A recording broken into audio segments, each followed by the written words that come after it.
Hello, friends. Welcome to another exciting episode of Snap Judgments. I am both hosting and a guest myself today once more, as Nick the Greek Geek has managed to be in chat, but not managed to join the call.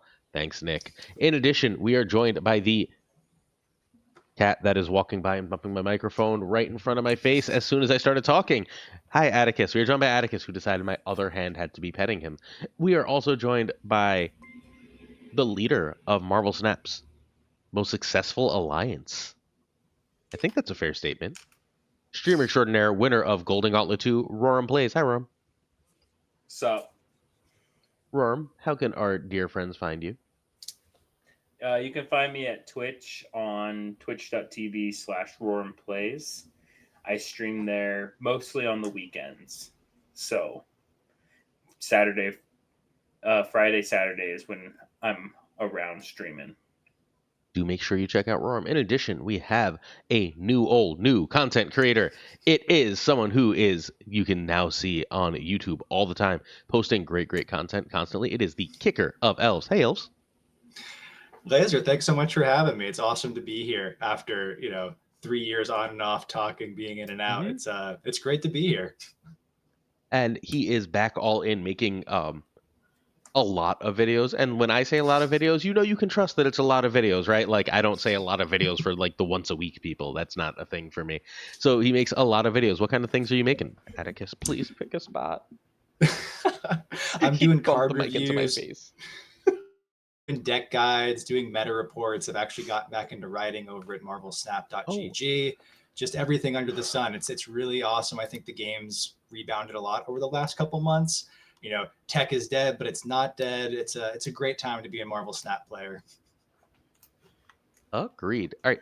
If you're interested in checking us out anywhere else, please check out Snap Judgments Pod on YouTube. Although mathematically, that is very likely where you are watching this because Riverside keeps breaking and not letting me put this on podcast apps. Thanks, Riverside.fm, for working and the great customer support where you just give me chatbot after chatbot. But now the cat is screaming. Can you hear the cat screaming? No, I think my mic is good enough. He is literally like 5 feet away. He's as loud as he can. Like, That's thanks, awesome. thanks, bud. You're really helping this podcast work. If you're not interested in Nick sees how something is. I don't know what Nick sees right now, but I can't breathe. You can also find us on twitch.tv/PulseGlazer and plenty of other places if you decide to go look. There is no singular branding because I didn't expect to succeed at this, so I just used whatever names I had lying around. Oopsie. Come find me. You'll find me without too much trouble. I'm everywhere in Marvel Snap. All right. We are actually skipping that slide because I talked through it. Talking about the new cards first. Let's talk Ezekiel Sims. He is the Series 5 card that came out this week. 2/2. After you play a card with higher power here, give this +2 power and move it to another location. Worm, tell us about Zeke. He's very fair. He's a very fair card right now in the current meta. The problem for Zeke is he's actually a really strong card and he can get really big, but he doesn't get big enough to compete with other move-centric decks. And so he struggles in that sense. Like he feels like he was a card made for like 2024 rather than 2025. Kicker? Yeah, I would definitely agree with that. I love that they're making cards like this that are kind of trying to beef up those like move many decks. But the problem with move many is that you're not running Human Torch in there. You're not running Dagger. You're not doing Juggernaut Heimdall stuff. It's a cool card, but you're just, if you want to move cards around, you should be playing Heimdall Human Torch stuff. Maybe, and I mean, maybe Prowler, if he's as good as people seem to think he is at the end of the month, does something to this. But this honestly feels like a pass. I don't. I mean, oh, go ahead, Rob. Sorry, may I? Yeah, please, I wouldn't say he's a pass per se. It just depends on what you like to play. Like if you were a big Scream enjoyer, I actually think Ezekiel Sims is a automatic fit in to those style decks. The problem for Stomper decks is that a lot of your Stomper cards that move around, you can get Zeke to move, but then you're adding another random move into your deck alongside Silk, and Silk is still, in my opinion, a better move, like stomper enabler than Zeke will be, because your opponent can move it too. And when you have two of those flying around, you can accidentally clog yourself, which really sucks. But in Scream, I actually think Ezekiel Sims is something that you are actively wanting to play, because you are playing big enough cards to move them around and still get bonus points. Yeah, I'd agree. If you are a Scream enjoyer, definitely pick up Zeke. But if you're just kind of eyeballing this, like, oh, maybe that sounds pretty fun, then The question is, should you be playing Scream, right? Like right now, is Scream the right thing to be playing? Is it like one of the top 10 to 15 things to be playing? I think it might be top 10, but if so, very barely. And that leaves me sort of lukewarm on Ezekiel. I think he's fine. A year ago, he'd have been one of the best cards they could release, right? Like, yes. yeah, we'd be like, oh man, a 210, let's go. But like, I mean, Batrock's usually bigger, and Batrock's in the same deck. Yeah. Like, I don't know. I feel like they designed him and like, oh, this is gonna change the meta, and then they released him, and they were like, haha, oops, we broke the meta. I feel like even like 3 months, like maybe like a month and a half or 2 months ago, when we were in that thing first steps meta, Zeke would have done good. Zeke would have been strong in that meta. And then with all the recent nerfs to tech and allowing combo to actually flourish, Zeke seems a lot weaker at that point, if that makes sense. Yeah. Also, Shadow King is the best tech card right now, right? Yeah. So like, hard counter. Oh, also, this is just repurposed B-Start, right? I mean, look at those toes. They're very scary. I mean, they made Beast, and then they were like, ooh, shit, we need Ezekiel Sims, and they colored it differently. I will say Shadow King's probably the right pick, but for me, I gotta say Juggernaut. He's my Juggy boy is number one. I think Juggernaut is beyond a tech card at this point. Like, he's just transcended. I mean, how is he still not a 5-cost card? I still think he might be the best card or second best card in Snap, but like, how is he still not a 5-cost card? Like, what are we doing?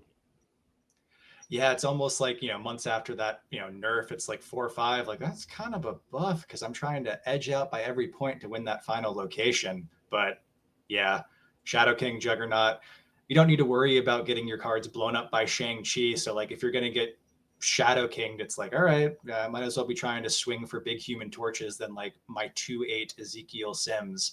Roram, I definitely agree. It's like, I'd rather be playing Silk. And like at this point, if you got the season pass, you're getting Silk for free. Silk's also I can't breathe. Silk is also Series 3 right now too. So like, even if you just have some patience, you're gonna end up with Silk. True. Very true. Does the variant thing work with Series 3? By the way, I haven't had a Series 3 card I need in the a what? years. The variant thing. If you get a variant of a card, yes, you also get the base card in Series 3. That's a real amplifier for Series 3 from the season pass. That's pretty cool. It's all variants now from Series 1, so like you could get a variant for like a card that you haven't gotten yet, like a Gamora. Just for example, if you got a variant for Gamora, you'd get the base card for Gamora too. Cool. So this is a real amplifier in getting Silk, excuse me. Yeah. All right. Let's talk about a card I think is much more interesting, though not necessarily better. Chameleon is a 3/3 on reveal. Copy the text, not on reveal, of another card here you revealed this turn. Roar him again. Go. He struggles. He struggles a lot because the 3 cost. The biggest issue for him is, one, he costs 3, and he's a 3/3, so he's not even a very high statted 3, and you have to play him in the same lane. All those things are super restrictive on what you want to do with him, and ends up only allowing him to be fit in a couple decks, like Cerebro 3 and Sarah Onslaught Surfer. And so besides those kinds of decks that you can play out a ton of cards, I just don't see him being as used as like something like a Prodigy. Yeah, I would take Prodigy in almost every situation. I think, like you're saying, this feels like a Cerebro 3 card. It's a very interesting timing with its release so shortly after, the Golden Gauntlet champs, and Cerebro 3 is big, so maybe that's enticing people to get him. But Yeah, it's a fine card. I think I'm more into Chameleon than I am Ezekiel Sims, but yeah, like Roram, those two decks you mentioned, that's like really the only thing you should be doing. If you're trying to get cutesy, trying to copy weird turn 6 plays outside of those decks with Chameleon, you're better off doing so many other things than doing Chameleon stuff right now. Cool base art though. That's up there. I like Best that. base art in the game, hands Ooh. down. It's so cool. This one and Hella, those are my two favorite base arts. Human Torch first steps for me, probably. That's Even a good though one too. even though like what, not to get off on a tangent here, what happened to Human Torch first steps, all the hype, and then He Not was even a bad card on release. yeah, not even in Surfer. It's why we have to re-review cards so often, right? Like, yeah. I was the only one who hated on Human Torch first steps when he came out, and I was told I was wrong so much. And I was like, Well- I promise you, this guy's dead in like 2 weeks. half of your chat was like Surfer players back then too, right? Like it was just That's like true. heart, That like is being true. like, "This card's broken." Now we all think it's gonna be Maverick. Let's see if we're right. Maverick actually will be better though because you can Jocasta it, which makes it Mm. infinitely better already. All right. Further thoughts for Chameleon? I think eventually he breaks. I think they're gonna release Maybe something. if they have something that actually wins other lanes, Mhm. a 3 cost that wins other lanes, then mean- yes, Chameleon will break. Like Like a he'll better he'll Mr. be in a Fantastic. deck like with Prodigy, and he's just gonna be completely insane, right? Like it's gonna be the same stupid deck that Prodigy is in. Yeah. And like because he'll do like there'll just be a deck where it'll be worth running like Energy Ramp, and you'll play him on turn 5 with whatever else you want to, and you'll be good to go. Or they'll release a 2-drop that you want to get a copy of on turn 5. Yeah, it's probably true. And in either case, this is going to break. Like I'm completely convinced that copy the text is second only to double in terms of breakability. Mhm. Like anything that doubles and then redoubles is always going to be completely insane at some point, and anything that copies text is always going to be completely insane at some point. Yeah, copy and double, those are the two big keywords, right? Especially these days. Like it was a matter of time before Frigga was good, right? It's a matter of time before we found homes for Prodigy. It's just like anytime something gives you a copy, I think we're just going to keep finding ways that it ends up really good. I feel like this one's a lot more restrictive though than like a Frigga or Prodigy. Yeah. Like, Oh, yeah. Prodigy has, I guess it just needs one support card. Like Prodigy wasn't that good until Jocasta. until people figured out that you play him with Sam Wilson. Right. That's what really broke Prodigy was, oh, I can use Sam Wilson to set up my Prodigy better. And that's what's really what pushed him over the edge. Yeah. Chameleon will find his Sam. Yeah, probably. You're probably correct. Good luck. There's probably at least some argument that he's decent in. I keep hearing about that he's really good in Gambit decks because he'll recopy the Odin if you Odin on him. Oh. Oh, that's actually cool. I never thought about that. So I was told that's what he does. So I haven't tested. No, it that 'cause makes I don't know total what sense. Gambit does. Yeah. So if you would ever like I've heard he's good there. I would bet you there's by the same token because of Misery, there's a Victoria hand deck that wants him. It's just the current Victoria hand deck is too good, so it doesn't need to like mess around. I don't know. Victoria hand decks don't want Prodigy. Yes, Like they can't But this- fit Prodigy in. but this I know, is it's like tight. easier to run with like this plus Hood plus Misery, and just be like, I've got 5 demons. No, because if you ran this with Hood, unless you played it on the same turn as Mhm. Hood, Turn 4. then okay. So on turn 4, Turn 5, play one of your demons and Misery, and then just drop 7 demons and Victoria hand on the last turn. The classic 7 demon gambit. I love it. Because if it works that way with Odin, I'd assume it works that way with Misery, and then it may or may not re-trigger itself. But I think I'd be curious to find that out. it copies the text. So if it triggered with Misery, they would kill each other. Yeah, I mean, at the end of the day, if I have 2 extra demons, I'm okay. Yeah. Why is Misery a 4-8? Take her down to 4-7. Sorry, keep going. I think she's fine at 4-8 now. I think 4-7's probably the right number. I think Vicky Hen needs a few point. I don't think Vicky Hen needs to be taken apart, but I think Victoria Hen should be a 2-2. Definitely. What's her name? Arrow Girl. Kate Mirage. Bishop. No, Mirage should go back down to a 2/2. Misery should be a 4. Like they should all just lose a point. Like all the cards that gained a point in that deck should just lose a point. And I think that does a decent job of bringing it into line, or at least starting to bring it into line. Probably. I mean, the problem is the issue for Victoria Hand decks is that literally no one is running any tech for her. Yeah. No one.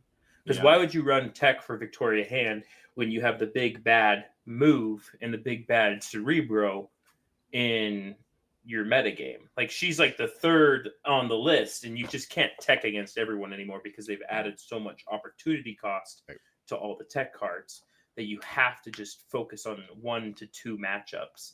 And you're always going to lose to move if you don't have a move tech card. You always will, no matter what. And so it's like, does Victoria Hand need a nerf? Maybe. My ideal nerf is just to knock her down and not the other cards, because I like how the other cards play, and just kind of hurt Victoria Hand herself, like a 2/2, or remove the fact that she can buff herself. Like remove that buffing of herself, which is like crazy. Like she can just buff herself. Yeah. But besides that, though, like I think Victoria Hand is actually mostly a more fair deck, and it seems like it's more overpowered because no one's running any tech for her. Yeah, and she also gets to naturally, like, that's probably the best home for Shadow King. I mean, I've been throwing Juggernaut into Victoria Hand, and that feels great too. It's just, I don't know. I'm a Misery hater in some ways. I'm looking at this. It's like, why is this statted like this ability is a downside? This card's even now is like playing for 4/11 or playing even if you've got like a Mirage or an Iron Patriot in there. I like Vicky Hand. I think it's a fun, kind of interesting, cool, cute little deck archetype, but I definitely agree. Take her down to 2/2, make her so she can't buff herself. Some additional nudge other than like, oh, a little slap on the wrist for Misery. You're a 4/8 now. That's kind of nothing. Yeah. The problem is that they'll never nerf. They shouldn't nerf Misery because, unlike us, the majority of the player base will kill a Gladiator with Misery, and Ooh. I've had people do and that then they wonder against me. why the stats with Misery are terrible. I've had people do that against me a lot. Where they're just like, they milled me out, but I'm like, but you have 8 power on the board. Like this. Oh no, I've missed my turn 6 draw. Oh no. Like what is the downside here? Okay, have fun. All right. So what we're doing today is the other day on stream / in a video on YouTube that should be up by the time this goes live for most people. I did a tier list of series 4 and 5 cards, and Roram and Kicker are going to tell me where I'm wrong in each tier. So we're going to start with F and D. I'm not going to read all the cards. If you want the visual version of this, check the YouTube. The description will also have a link to the tier list. But for the time being, Roram, Kicker, where in F and D am I wrong? I think I'm going to start off with something I think Doom is in the right place, but I think he might be deserving of a tier unto himself called Soul Crushing because it just feels so awful. I get that he was overpowered for a while, but like doing these tier lists, I did one not that long ago, and I get to Doom, and it's like, what even is this? It is a build around card. Like you look at the rest of F tier, and I agree largely with it, of course. It's like, this is a build around card similar to Zombie Galacti, where it's like, this is not worth doing any sort of building around. It is just brutal. Yeah.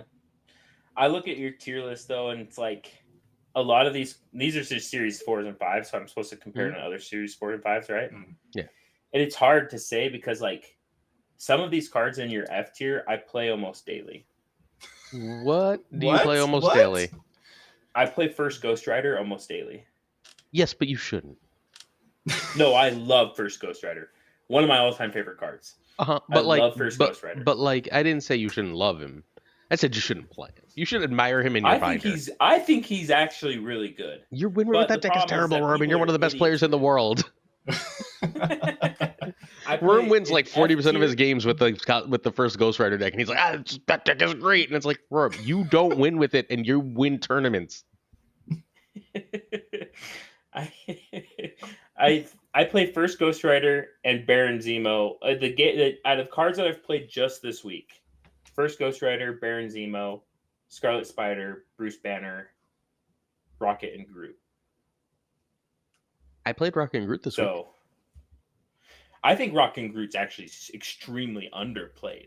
I think don't disagree. I was farming zombie Scarlet Witch players, those kitty players, and I just teched in Rocket and Groot, and I was gaining +2 like so much. Like, yeah, they were getting it on the zombie, but then like I just had a little Shadow King in my hand, and I was gaining so much stats from them playing on their zombie Scarlet Witch, and I was like, well, I think you lose, bud.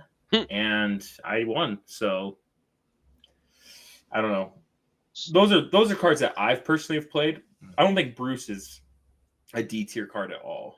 I think just because with the existence of Invis, yeah, it brings him up. He's a 2/12. So like it's so easy to activate he's him. a 2/12 if you see a copy for Invis. One extra trigger doesn't make him math good enough for you. But my real thing for him has been I played a lot of the version that runs Bruce, and I just replaced him with Adam Warlock, and the deck was better. Like, because I'm running 2 1/4s, right? So, like, just if I go 1/4 Adam Warlock, I've got a draw, and draws are so important in that deck. Like, just That's getting valid. a Jocasta or Invisible Woman 1 turn early is so much better than Bruce. So, in the deck that he is the single best he will ever be in, he's still, like, the 13th card. I love Bruce, though. He makes so much good content. Sure. In terms of how good content tier list, we can put Jim Hammond at number 1, right? Like, Yeah. I love Jim Hammond too, though. I love that is card. great content. What are we doing? No, but yeah, I think for me, I think first Ghost Rider should be D tier. I don't think he's F. I personally don't think he's F. He's a 2/7. He's huge. He's gigantic. And then Rocket and Groot should be up. Okay. I would move. I'm a web sling believer. I think that's C. If I wanted to go, ultra spicy, which I won't, but I might push for B. But realistically, it's not B. C. There's untapped utility. It's not the card of the month. Spirepunk's way better, but doing stuff with Zombie Scarlet Witch, honestly, even though it's not the greatest thing in the world, I did get a little bit of like Thanos Lockjaw flashbacks of moving the Zombie Scarlet Witch out of the location and continuing to build that up. But Rorm, to your point earlier, all right, hopefully there's no Shadow King in there because I'm not running Cosmo in my Zombie Scarlet Witch deck. Yeah, and also Zombie Scarlet Witch is bugged right now, so that makes her even worse. Oh dear. Is Loki F tier? As like I don't want him to be. Cersei's F tier, but we have her in D, so I hate Cersei, so you're not gonna have to convince me hard. So I think Cersei is the worst card in this game. So wow. So, I think 6 of these cards used to be the best card in Marvel Snap, which is wild. Yeah, that's nuts. Right, like White Widow, Doom and Nocturne. Doom 29. Nocturne.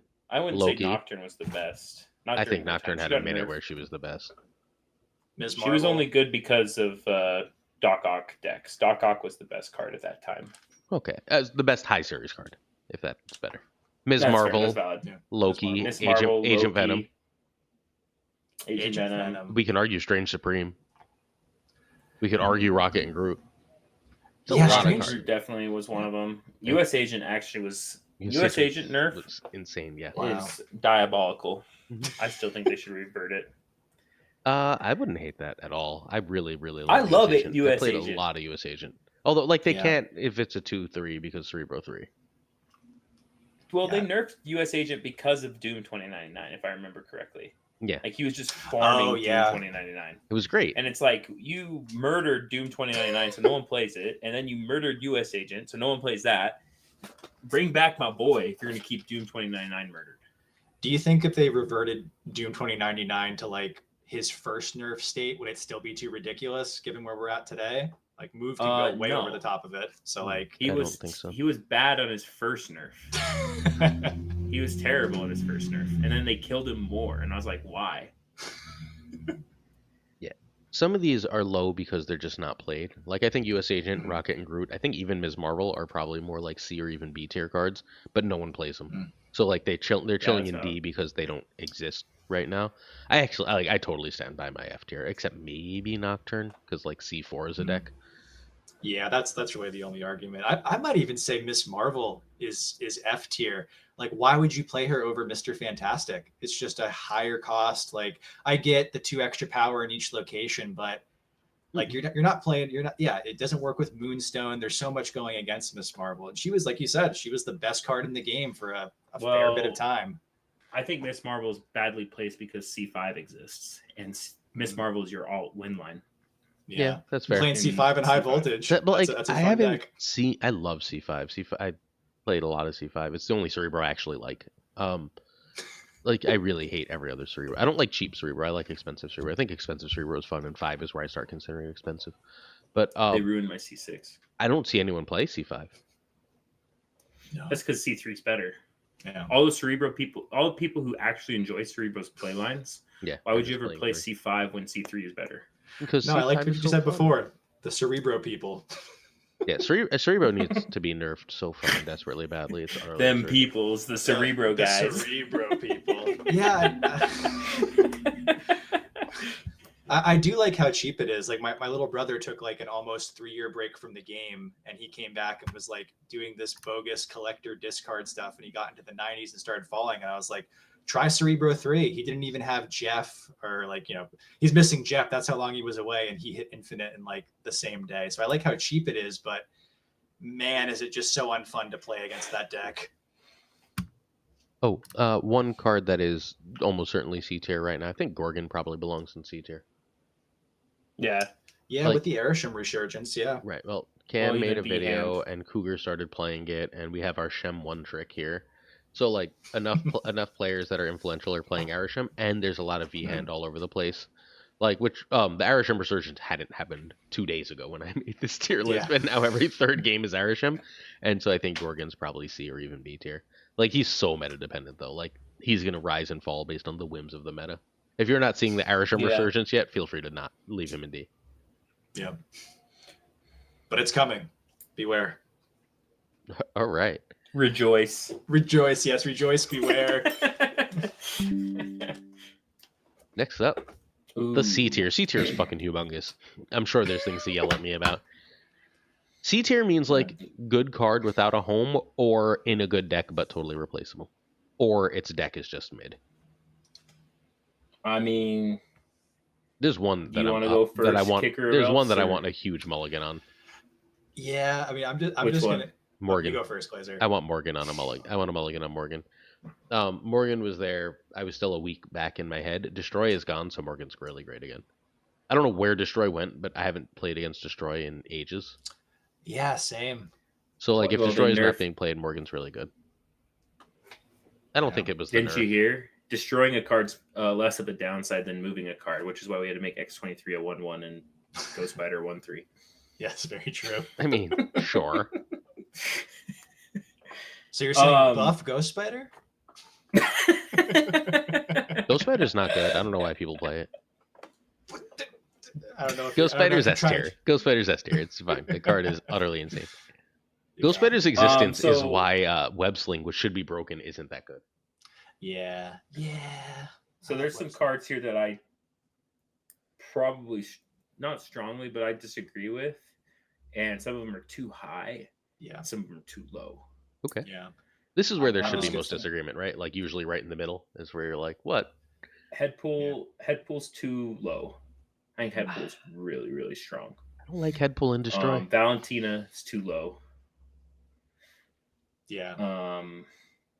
Cobra is too high. I would move Dormammu, Infinity Ultron, Beta Ray Bill, Fallen One, and Black Knight all down to D tier. Whoa, Wait, whoa, whoa, wait, wait, whoa, whoa. wait. Yep. Yep. Whoa. Not Black I'm- Knight. What? I have All the rest but Black Knight. I mean, So- maybe I'm not All seeing right, all stuff right. at Let's the go tip-top through of some the- of these one let's at a go time. time. Let's slow down. Let's slow down. Let's slow down. I'm We got a going lot out of cards to swinging. talk about. So first, maybe I'm looking too far into the future for Headpool, but I think Headpool is going to be cut from Destroy in like 3 weeks. Adamantium Skeleton does not love Headpool. That's a good point, but yeah, I kind of like Headpool too. But at the same point, like if you're looking at this, like if we're able to rank this. Like if Headpool's number 2 in C tier, I'm kind of okay with that. But I don't know if that's how you went about It this. is. Like It if is. It Uncle is Ben's- ranked. Okay. It's loosely Okay. ranked. Like I didn't spend Loosely, like yeah. any time thinking about where they went within each tier, but I spent a lot of time thinking about what tier they went in. Okay. All right. What was I the wish I could next? see your B tier, so I know what to compare them to. All right. There you go. Yeah, there's some. Yeah, okay. You can go back to C tier. Sorry, I already right. see somewhere. I'm like, Headpool's better than that. All right. Fair enough. All right. What was the next complaint, Worm? Let's actually go. well, now Hitmonkey is added to that list. Hitmonkey should be in B tier. Hitmonkey should be up. I literally saw Zombie Power Man in B tier and not Hitmonkey. So like, is Bounce like any good? Like the only person who wins with Bounce, I feel like, is Doc Wapo now, and he doesn't run Hitmonkey. Yeah, he does. He was runs running. Hitmonkey in He was every running deck. Sage shenanigans last I saw. Where like not Hitmonkey. I literally just played him today, and he was running Oh, Hitmonkey. well, he's back on Hitmonkey. All He right, beat me on Hitmonkey. There you go. That's where this is coming from. No, actually, I think Hitmonkey. Besides just Bounce, you also have Sarah? Splat Surfer, Okay. which he works great with. Yeah, but like And again, Splat Surfer is underplayed because yeah, there's but like no Mobius in ridiculously the meta. underplayed to the point where like I see a Splat deck, but it's not the Surfer. Yeah, you see the Mr. Fantastic one. Yeah, all the time. But like I I can't tell you the last time I saw a Splat Surfer. It's been at least 2 seasons.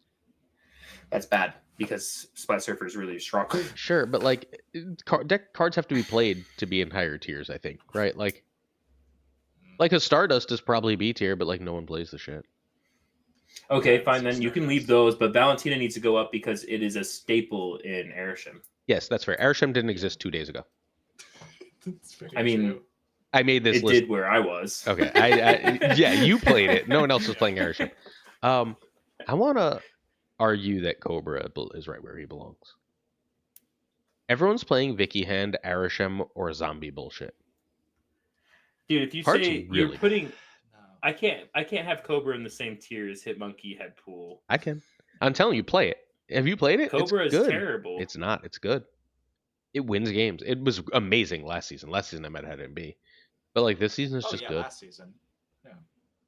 Like Of course, people are the playing zombie stuff. like you don't play it on turn 2, you play it on turn 4 or 5, and everyone's playing like Arishem or everyone's playing Arishem, Vicky Hand, or fucking zombie shit, and you're just like, and then like But- there's just occasional like Monster Island. Yeah, but I'm gonna hit their Nova or their Domino, and then there's just gonna have like their Well, like their you don't Emperor play it Hulkling. early, you play it in the right spot, right? Like Yeah. Well, you have Gorgon way too low then because Gorgon's way better against Airshim than Cobra. Gorgon's one of the few cards that actually counter Airshim. I definitely have Gorgon There's- too low, but remember Arishem didn't exist. This was based on the back of Vicky Hand and zombies. Even then, Gorgon's better than Cobra against Vicky Hand, but not against zombies. That is true. Cobra is way better against zombies. Okay. I love the deep discussion of Cobra and Gorgon, which is like maybe 3 people have seen them until Airship starts coming back. Like those are just cards most like, people are never gonna see. They're cards worth considering right now. Like certainly. Oh, Esme. I just saw her. She's too low. wait, really? Yeah. What's she in now? Genuinely. She's in the Scooch the Cougar deck, like the one that farms Victoria Hand. Okay. Yeah, he finally guy- ended up you know adding Esme. Scooch, I told right? him to add Esme. I didn't know. Yeah, I didn't know he added Esme. You know Scooch, right? Yeah. Yeah. Well, he's now renamed himself Farmer of Pixel, and it's because he's running that Esme Gore Okay. Iron Man deck that just farms Victoria. I Hand. didn't like Werewolf in the deck, and I was like, you should run Esme. And Kuru was like, maybe I'll try that one day, and then we never talked about it again. But he ran Esme. Good. Okay, I didn't realize Esme had found her way into that deck. Yeah, then she's probably in B. Fair. All right, any other complaints? Oh yeah, I mean Dormammu is DJ. I see the Dormammu animation when I'm playing, and I'm like, oh, thank God, an easy match. Let's go. You're actually not wrong though. That's Yeah. the saddest part. I Yeah. love Dormammu, and he's so bad. Same. I mean, what? Just quick tangent on that. Like, I feel like the design of like cards that would have been big bads in OE 2023 has really just fallen off. I mean, Infinity Ultron, Zombie Galactic, Dormammu. Obviously, we don't want stuff as broken as old Thanos and Galactus, but like now it's like, oh, is this card really unique and going to have a starting animation? Maybe it's going to be really bad. I feel like Yeah. a lot of that was Arishem scaring them. Yeah, that's a very good Which point. I think is the wrong lesson to take from Arishem, right? Like they made, I would assume, maybe I'm wrong and I don't know what I'm talking about. I would assume they made $1 billion off of Arishem. Oh, that's definitely the most bought card of that year, and it's probably not even close. So like if Probably they the made most bought card this year too. if they made $10 bajillion off Arishem, one would think they would make more Arishems, but they seem bound and determined to be like, no, all the future ones will be balanced down. And it's like, no, you should release like your big splashy cards good so people want them. Yeah. I think another one, Iron Lad, is too high. He should be D or F. Oh, you're probably right, but that makes me so sad. Like that just shows how non-tech soupy mid-range the meta is right now. That you're looking at Iron Lad and you're just saying, "No, I'll pass. I'll pass." That's another card that you could have argued at one point was the best, or at least one of the best. He cards was in the one of game. the best cards in the game, and now Alioth, Hitmonkey, to some extent Sable, but probably not, right? Like Red Hulk, High Evo, I'm assuming Kang, obviously. I'm assuming you have Agamotto higher, and he should be in this tier. Because really? He's in B. Agamotto suffers. This is the reason why Iron Lad has fallen off, and the same reason why Agamotto suffers is that the good card shells. That's where Iron Lad and Agamotto excelled in. Whereas I play only the best cards in the game, and now all those singleton best cards in the game are part of like a 2-card combo, maybe a 3-card combo.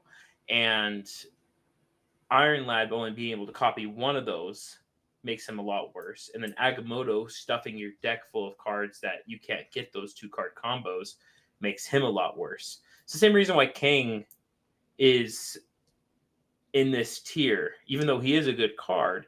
It's just the deck is the game revolves around like I have 2 cards that synergize really, really strongly together, and I'm gonna win through that synergy. Okay, I can see that. Yeah, I think you're underrating Iron Lad's ability to help that a little bit, but I can see that. If I was, he would be played, and he's not. Fair.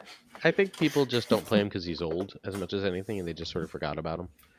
I think that he has a few reasonable shells. What about Beta Ray Bill? Like that, what is even happening there? Even with Misery out there running amok.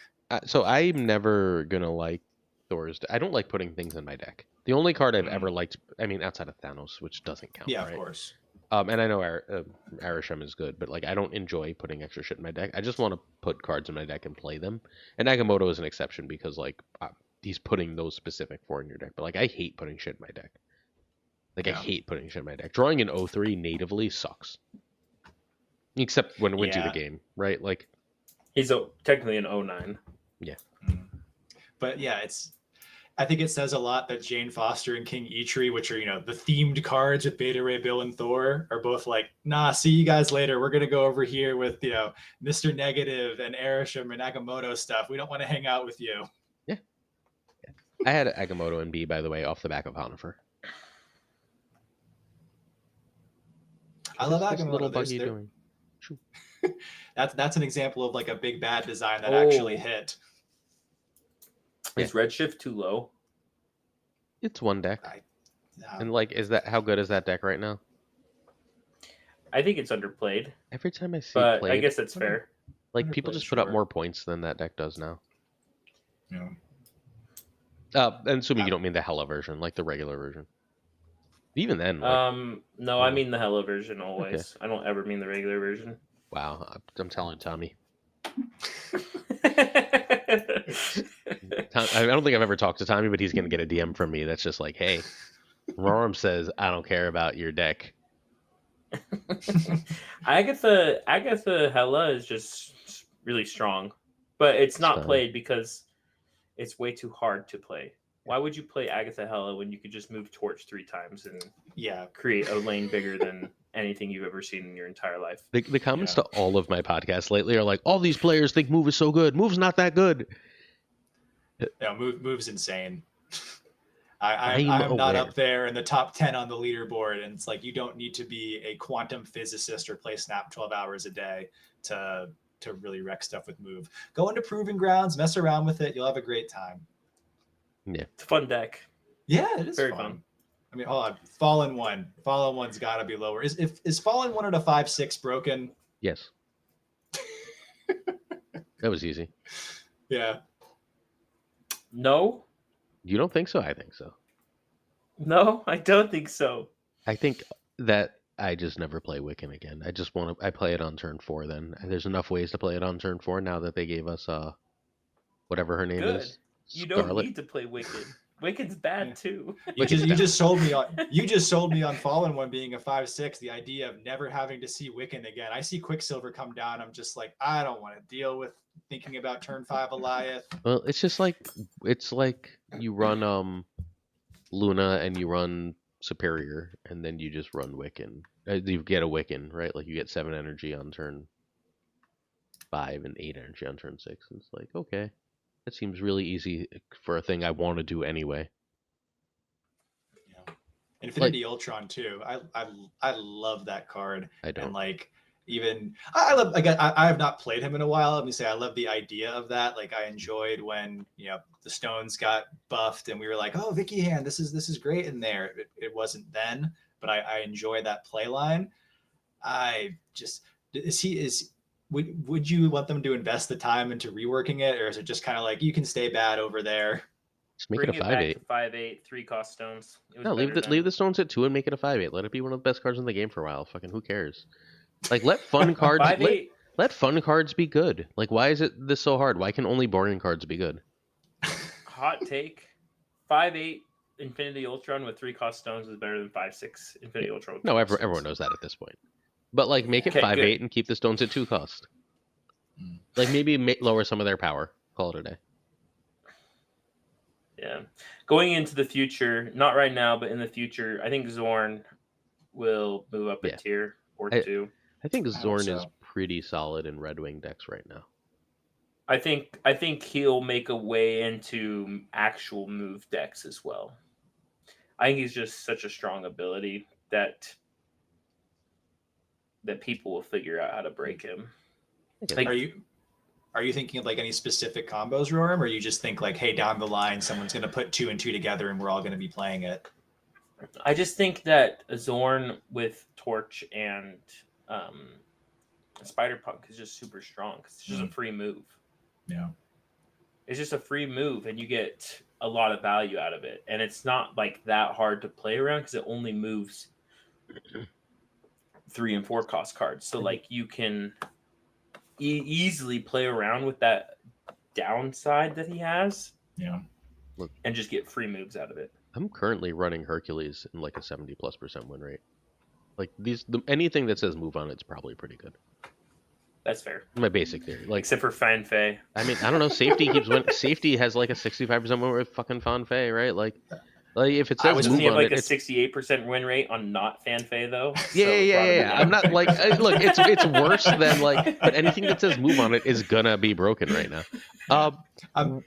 Real thought. Thing for steps being bad now makes me so sad. Oh yeah, I loved how in that July season, which one of my favorite seasons, we were talking about how bad Human Torch was. The week Human Torch came out, I climbed so much with Tribunal. I think that was the first time like I had broken into the top 500, not counting like early season infinites. Because I'm just like, you guys are putting 13 power in this lane, great. But the fact that Thing First Steps ended up being like a card with some staying power, I really loved that. Think First Steps Ghost Spider. That's a fun play. Yeah. All right. RIP. Ready for B tier? No, let's do this thing. I guess I'm gonna be. B tier. Hellions A or S tier. There, I said it. No, you're not wrong. He's S tier. I could deal with him being S tier or even A. I could deal Also, with him being A. I think S is probably a little high. Yeah, you always just say Kate Bishop's S tier. Kate Bishop doesn't have decks I love her in right now. Kate Bishop is one of the best cards in this game. Yes, I agree. She To doesn't this have- day. she still doesn't have decks I love her in right now. Yeah, I agree with you, but I know this is like wrong or hot take or whatever. When I play Kate Bishop, I'm like, I don't want 3 out of 4 of these cards. I don't I want always want pre-buff Grapple. Ant-Man. Grapple, yeah, Grapple's like a close number 2, but still just like, can I get 2 acid arrows? Obviously that's broken, but then I get, pre-buff Ant-Man and Hawkeye. I'm like, great, okay. That's great value. Werewolf's too low. So Werewolf being this low to me is splash damage from everyone countering move. Like I feel like That's- so I go Merlin, I play Werewolf, my opponent has Prio and Snaps, and I run. That Snap is I'm dropping a Mercury right now. Oh no, that's perfect. I use Werewolf as bait Oh, for Merc. what? How is that bait for Merc? Like, They have to leave it there. okay. Otherwise, my What else Werewolf am I gets moving? gigantic. What else am I moving? That they have not using it as Spider-Punk? bait. I guess. Spider-Punk. Sure. I guess. That's No, I think Werewolf is too low. Like genuinely, he Okay. should be A tier, almost S tier. He's so powerful. Wait. Even if he is taking splash damage, like he is that good of a card. Okay. Like he's better than everything else in this entire list, except for maybe Helion. So, yeah, I think that as good as Hellion is, like Cloak is still 75% of the way there and more than good enough. Like the move decks are But he's better. not. The move decks It's are not better even, with Hellion. It's not even No. It's not even I- close. For move yeah, decks, I'm- it is. For move decks, it just is. No, because I've seen a lot of people cutting Juggernaut from those lists, and I feel so strongly that's like, no, don't do that. And you hear the criticism of like, oh, well, now it's kind of, you try to play around the Human Torch lane, and it's like, we don't need Aranya in there giving Human Torch, even more power. You need to steal a lane with Juggernaut, and like Glazer, I do agree that like Cloak is close, but it's like maybe 51%, because I want to play Hellion on 5. No, they can't move anything, and I'm stealing that lane with Juggernaut. Yeah, you don't. So, like, all that's probably the best version. You just don't have to move wins either fucking way. Like, it's just that, like, that. My Fair. fundamental logic is like, sure, great, that's probably true. I'm winning that game 90% of the time anyway. What the fuck do I care if it's Cloak or Hellion? Like, I'm winning it a different way. Yeah. I'm not saying you have to play Cloak and Hellion. You could cut Cloak for Hellion just fine. But like if you don't have Hellion and you just play Cloak, you're probably fucking fine with your move deck. Your move deck's gonna have a 66% win rate instead of a 68% win rate, and you're gonna be fucking fine. What are we doing here? You're not letting your opponent move cards, but Sure. no, you're all very valid points. I'd say Captain Carter and Goliath might be an A tier with just how good that Moonstone stuff is. Yeah. On this list, so for me, I'd move up Helion, Werewolf by Night, and Legion, and Kate Bishop, and then I would move down Well, can we talk Legion first? Penny. Legion, yes, Huh? I agree. Can we talk Legion first? Yeah, sure. I guess I see Legion on the back of the Storm War Machine Legion thing. Which is all over the fucking place. Thanks, Regis, by the way. But like, just I guess I see it. It's just I don't know. I didn't want to put 2 of those decks in the A tier, 2 of those cards, so I shoved War Machine in there as the representative. It could easily be Legion. I don't really care which. It It's just- probably should be Legion. War Machine Yeah. gives you the stupid Infinite was my logic, and now it gives you a little bit extra Storm value. Whereas like Storm on 4 with Legion doesn't work in the way we want it to. Yeah, I think with the Aerosham Resurgence, Legion just gets so much more utility. But I see what you're saying about wanting to have the deck representation there. But I just love Legion, even if it's not a Legion meta. Just the scams you can pull, trying to Legion Central Park and then losing because you didn't do the math right. Priceless. It's great. Legion is my personal top Oh. Series 4 or 5 card. That's a 5 cost. It's my number one. It's number 3 for me, I believe.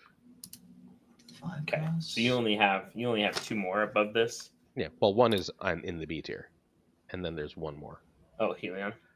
Yeah, Hellion is above this, And then you have there's- Seaball Yeah. above it. Hellion above. Yeah, I'd say Hellion Okay. above Legion, and then I love Legion so much, though.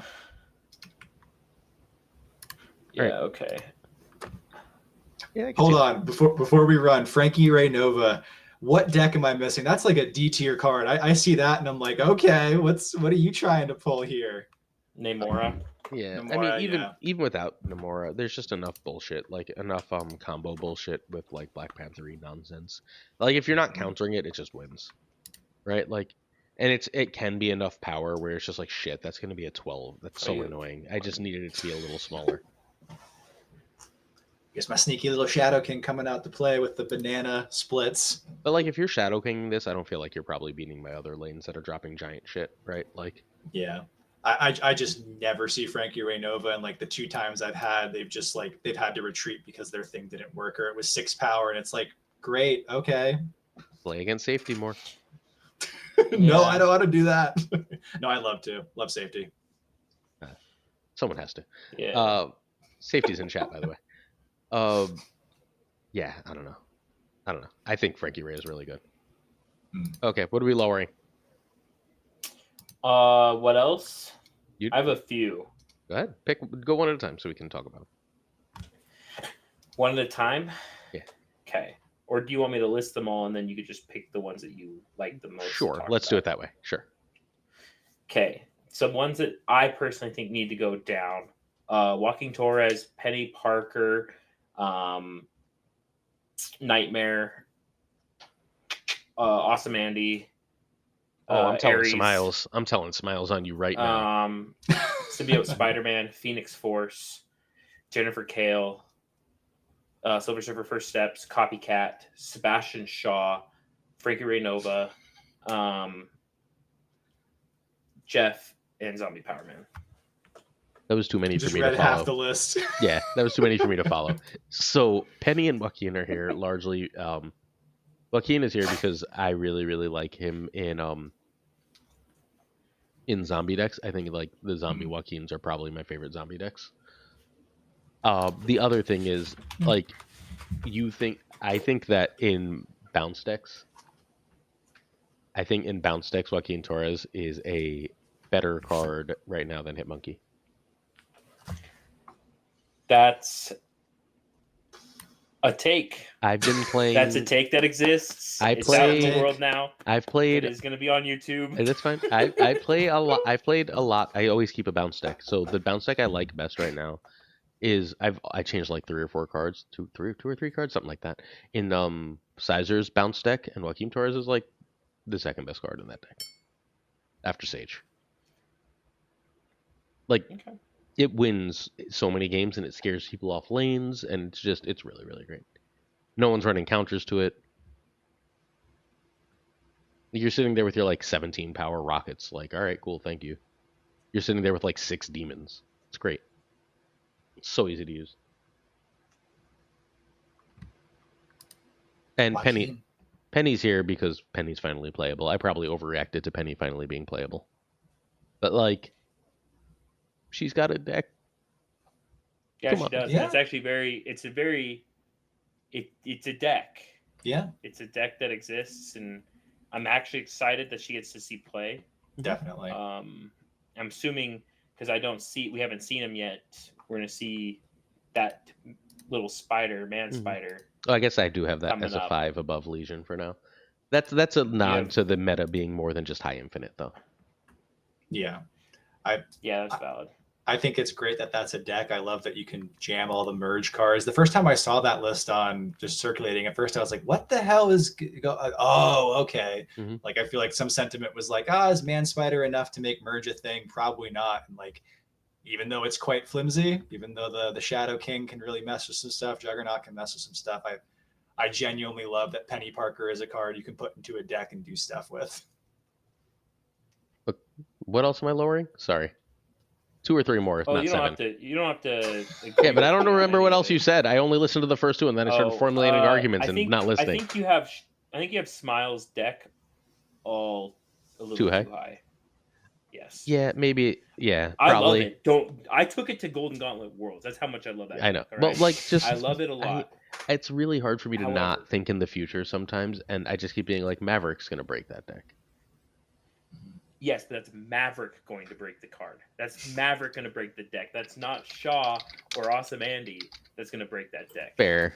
All right, they can go down to C. I really like Awesome Andy though. Awesome Andy, I think is just. I love Awesome Andy. I think Awesome Andy's just a good card.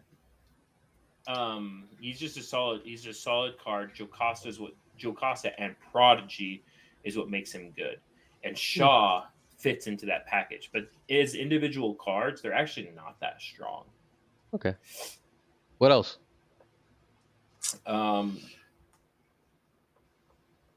Jennifer Kale. Yeah, C3. Mm. C3 occasional. C3 occasional. C3. C3 occasional rent ship and whatchamacallit and Man Spider. That's enough for B to me. What Man Spider deck plays Kale? The one of the original ones before Magic yeah. ran Kale.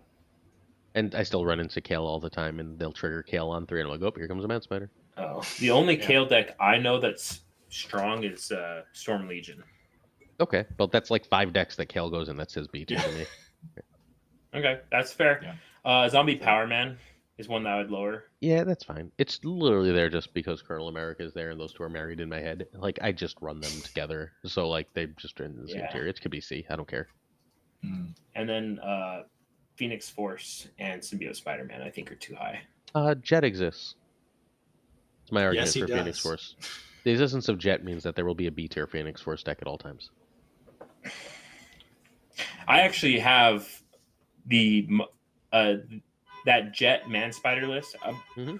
Funnily enough, we both came up with similar lists around the exact same time. He runs Magic in his, and I run Luna in mine because certified Magic hater. Certified Magic hater. So, hater of so many things. I don't like cards that lose me more cubes. That's a non-controvertible statement. Magic is the ultimate I lose more cubes card. I mean, I don't know if I buy that. But it's she's the only card that introduces a new way for you to lose. And it's getting rug pulled. Hold up. You were talking about how lots of cards Ghost Rider introduce new ways for you to lose. Who? First Ghost Rider. You're talking about how I hate cards that lose me more cubes. We were talking about how first Ghost Rider is one of your favorite cards. I wanted first Ghost Rider up to the D tier, not like A. No, you said S. Run the tape back. You said first Ghost Rider, top of S tier. He's an S tier card to me, but for everyone, he's a D tier card, not F. He's a 2/7. He's too big. Going on that line, is Invisible Woman First Steps a bit low? Does she make into A tier, acknowledging the rest of the meta outside, like top percent infinite? Like I think she's a big part of why Jocasta is good. I think Jocasta has 3 reasonable decks, and Invisible Woman has 1.5. That's basically where I land. So like Invisible Woman ends up in B. I could see her being A. I'm not against her being A. I really like. I don't know why I usually hate linear decks, but I really, really like Invisible Woman First Steps decks. I have a very good time playing them, and I don't know why. Which ones? Invisible Woman First. I like those small ones, the Marvel Boy ones. Partially because I really like Marvel Boy. Like I like Marvel Boy too. He's a cool card. Well, I think I like them because like they go so high, right? Like, and people stay into them in ways they don't. No one stays into my Invisible Woman First Steps. Whatchamacallit, the 4/3 Omega Sentinel. No one stays into my Omega Sentinel version, right? Oh no! Like people just run from that. Sentinel. Yeah, me too. People just run from that deck, but no one runs from like even my stupid combos when I've got fucking Fantastic Arm Invisible Woman. So I'm like, they didn't awesome. used Thanks to run from it. No. Yeah, well, now they do. Oh man, those lanes when you've got Prodigy in there too. It's like playing Odin into Bar Sinister at a certain point. I'm like, please just fast forward this. Come on, let's go. As I fast forwarded as the opponent emotes constantly. Oh yeah. It's like you could just press retreat, bro. Yeah. Let's get out of here. Is Superior too high? Yes. Yeah, I do not. I think it's a matter of time before we break Superior. I don't think it's broken yet. We have not. Luna's higher. Yeah.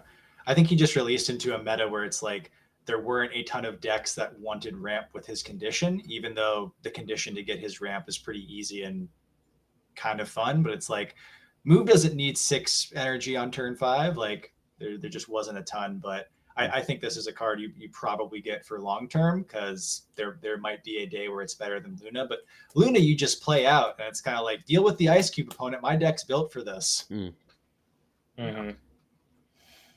The only, I think the list is actually fairly good. You can ignore most of my suggestions. I think Helion, Stomper, and Werewolf by Night are probably the ones I'd probably move up. I think the Torch move deck does overshadow these other move decks, but it doesn't mean they're not good. Like they're still so insanely strong. So I just think Stomper is worse than Punk. That's I don't think I agree with that. It's just Punk is so. I have to build a whole game plan for Stomper, and I have to have one extra mover for Punk. Yeah. And the style points. I'm a diehard FLCL fan. Spider-Punk is the closest thing to an FLCL character we have in the game. So gotta rep the Punk. Gotta rep that. So yeah, Spider-Punk top of S tier. I love Spider-Punk. I think Spider-Punk is really slept on. Although he doesn't die to Luke. Yeah. Right. I've not been seeing a lot of Luke. I feel like that was a big Just in worry when Cerebro. he first came out. Yeah. Oh, wrong way. Just in Cerebro. S and A together. Here we go. I always have the smallest possible S tier, just for the record. I want to keep as many things out of this as possible. It should be small. I agree. So I hate looking at tier lists where everything is A, like S and A tier. I'm like, then what the fuck was the point of this tier list? Like you're just trying. You're like the whole point is to differentiate things, right? Like your B and C tier should be big, right? Like it should be a bell curve. It's just it drives me crazy every time I see a tier list. I like scroll to make sure that like everything is in S tier and everything's S tier. I'm like, I'm not fucking watching this. I just close it. It defeat. There's no point in a tier list where everything is S tier. You didn't tier anything. You just said I love this. Yeah. Hope you saved up tokens for the past 11 years for all these S tier cards. Yeah. All right. Yeah. Let's start with A, not S. A. What do we got? What's wrong? Madam Web is too low. All right. I think she's perfect where she is. Yeah, I think I don't need her anymore in move. Like she's great, and I'm so happy to have her. I don't care about her nearly as much as I used to. Like I'd much rather play Sparky most of the time. Yeah, Madam Web is my go-to turn 2 play. I feel like you're just playing so much more smooth. You're getting Human Torch going out there. You're getting Spider-Punk. You're doing Ghost Spider things. It feels a lot better early on. I cannot deny the good boy's power, but I won't die on this hill. I will have to be pulled off of it. But Madam Web, fair enough. Madam Web is just might be my choice for my favorite like Series 5 card. Like I have her in the tier list I did at the top of S tier. Granted, this is before the Arishem resurgence. This is like going into the season when like move was still extremely dominant, even though it is. But yeah, I would take Madam Web over Sparky. That's how high on Madam Web I am. Fair enough. I think Madam Web's the top of A. I just think there's better move, like not just better move cards, but like there's so many move synergies that don't even need Madam Web anymore. Like a Zorn strategy. Like I personally take out Madam Web sometimes out of my Red Wing decks. Yeah, I run Zorn over her most of the time. And like, but Madam Web is good in zombie decks. What? Madam Web has zombie decks. Yeah. Are you talking about Cougar decks, like the Cougar zombie, or? Yeah. Oh, okay. I tell Cougar I think Webb's cope in those lists, but I think she's reasonably underrated. She's not like amazing, but she's reasonably underrated. But then just run Web Sling. I think Web Sling just would be better because you're only ever really wanting it to move one card. That's fair. I played those mostly last season, so yeah, that makes sense. Okay. In this list, I think.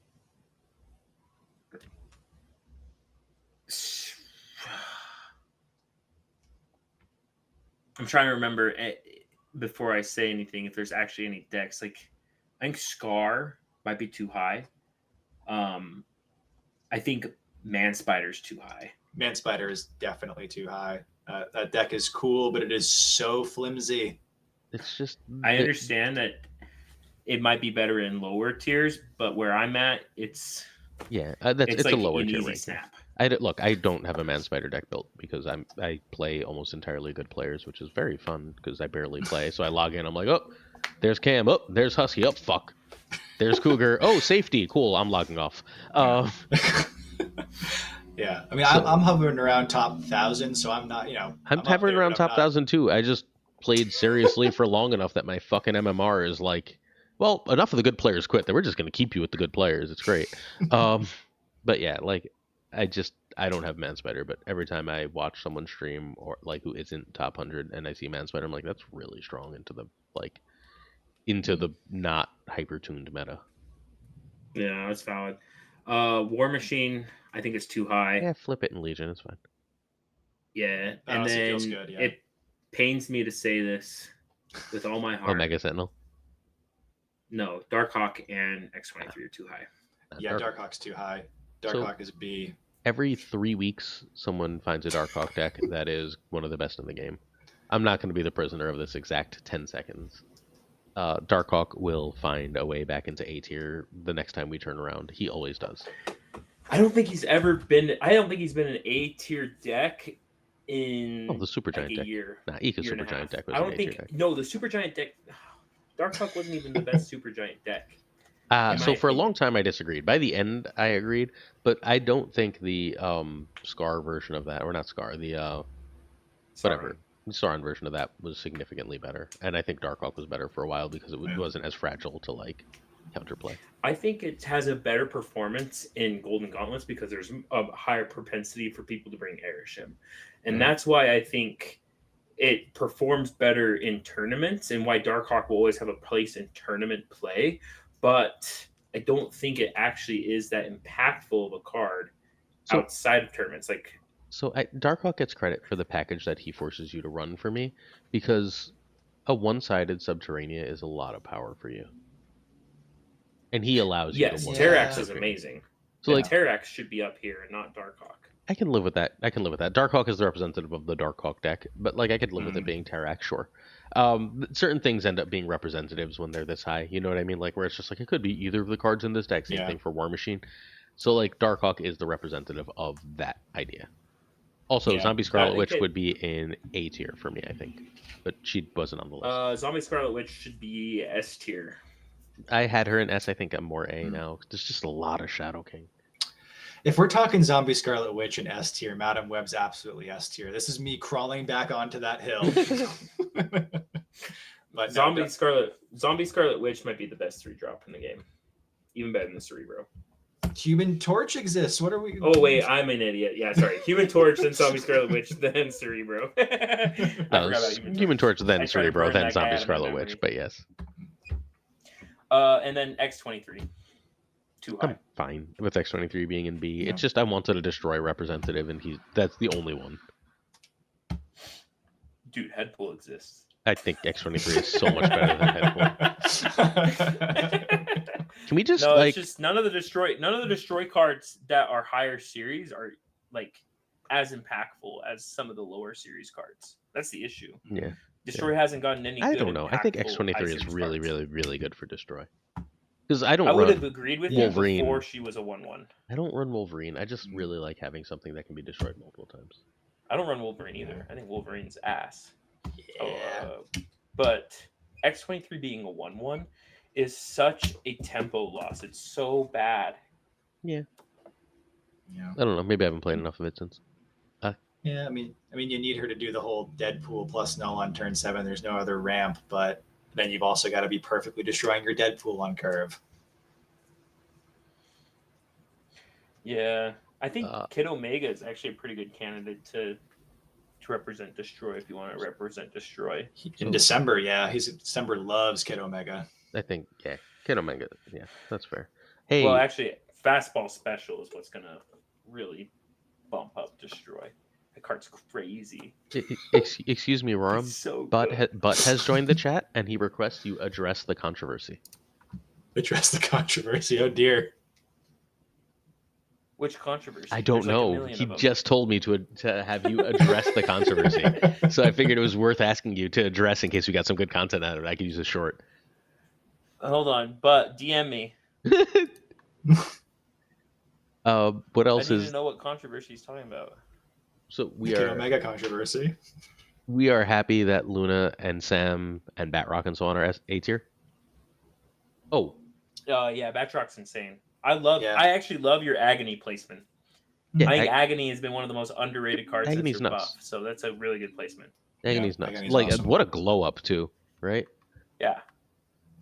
It's just a great, like so many decks too. Like if you're Agony is a really, really, really great 12th card right now in a lot of things. Nico is correct in A tier, but anytime I'm playing Nico, I can't help but think like I can just see them working on Merlin, like those early concepts. Like if Nico came out after Merlin, do you think she'd just have a version of her that spells like this, just or skills, whatever the hell they're calling it? This just she feels a little clunky in a post Merlin world, even though she is phenomenal. I don't know. I love Nico. Except for she actually is out of the whole list in A tier, she was my one that I'd want to go up to S tier. Really? I could see the argument. I think I play Nico in almost every single deck. Still. Her utility is so insane. That's great. You play Nico into first Ghost Rider and you turn it into a demon, and it's a good card. I like that.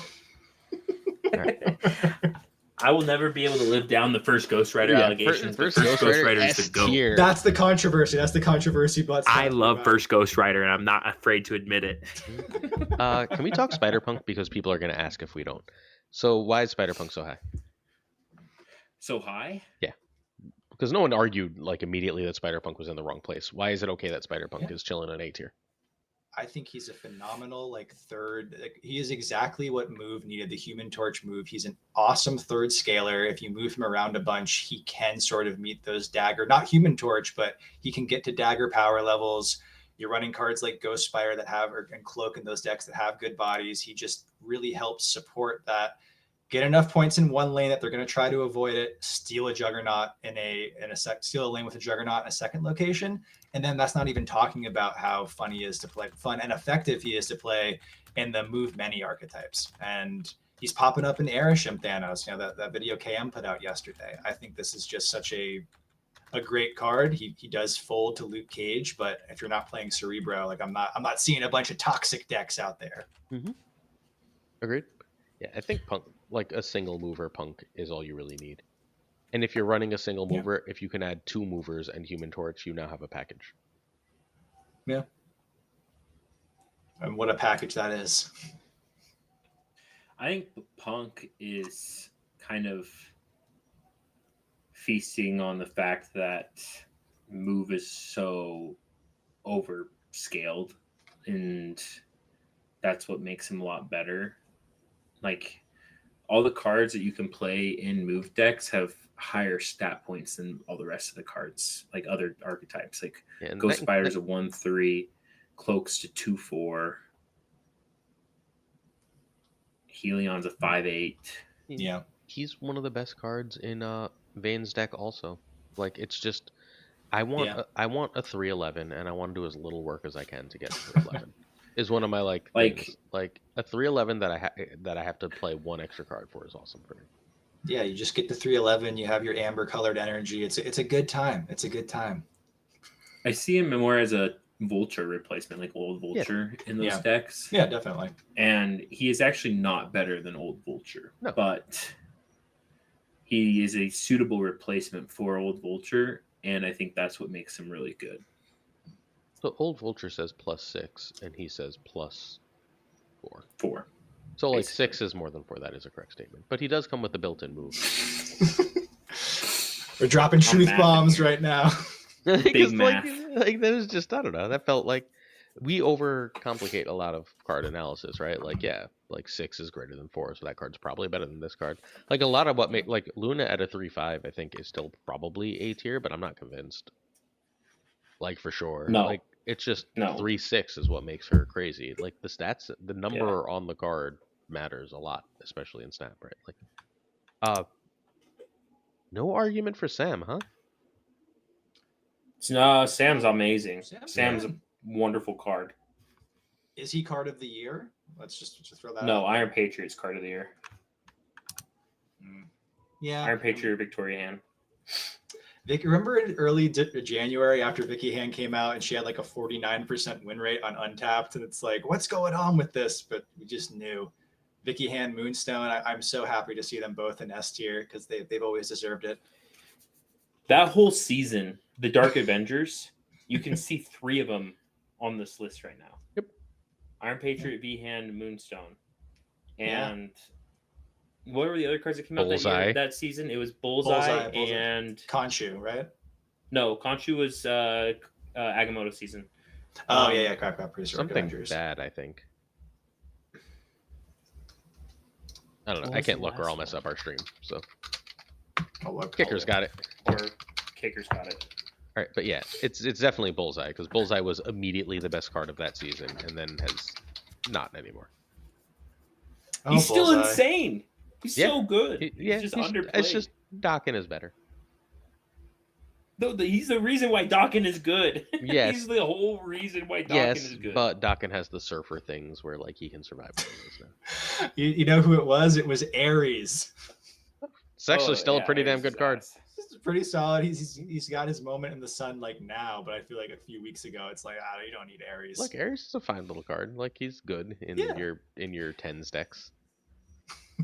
It's crazy to see Dokken actually up here and not Bullseye. Oh my god! I don't care either one. Again, same concept as before. Feel free to flip them. I wanted the doubler here just because doublers are strong. Yeah, I guess that's valid. Dokken doesn't exist as a card without Bullseye. He just doesn't. He's not a real card. Like I'm not convinced. And we saw that Bullseye, for like 2 years. But I'm not convinced Bullseye exists as a card without Dokken anymore either. I don't know. I think you could still play Swarm deck with. I think you could. Bullseye I think you don't want to. Dokken. I think it's a bad deck without the second win condition. I don't think the Swarm thing is consistent enough without Dokken to be worth it. Like Dokken has basically become the main game plan in that list, right? Now, yes. It wasn't that way when it first released. It was still super strong. Yeah. Meta has also gotten stronger. That is true. Doubling, if you're not running a deck that doubles, you're kind of throwing, which is really sad. Or moving to S tier transition time, you can run Cannonball and Naranja or Cannonball and Ghost Spider. Oh man, that's what pushed it back to S tier for me. Looking at that, the 2/2 on Mercury here. Shit! Wait. I'm so sorry. There's a card we have to talk about before we go to Mercury and S tier. Cosmic Ghost Rider, top of A tier is still fine. There's no one even mentioned him. No, he should be at the bottom of A tier. Okay, that I don't care about. As long as it's in the same tier. I think he's in the middle probably. But like, it's just there's enough decks he still eats. He's still going to steal you cubes. Sometimes I play decks and I'm like, please don't be running like even if I'm not playing a deck Cosmic Ghost Rider hard counters, I'm just like, please don't be running that. That would be really annoying right now. Yeah. You know who also hates Cosmic Ghost Rider? Our buddy Man Spider there. It's so depressing just seeing an 11 power, no text Man Spider. It's like, have fun with your Taskmaster. But yeah. No, like Mercury Cannonball, like I don't know if this was just me, but if you were playing those clog decks that ran Magic, seeing Mercury Cannonball on turn 7 was just soul crushing. So at least the 3/4 nerf got rid of that. And also a 3/7 buff to Debris got rid of that too. Yes. Yeah. Debris. I'm happy they made that change. I really didn't like Clog. Clog didn't like. There's certain decks that like I like Control. I don't complain too much about like your Fenris Wolf type bullshit. But Clog was one of those that I just didn't want to exist. All right, S tier, yell at me.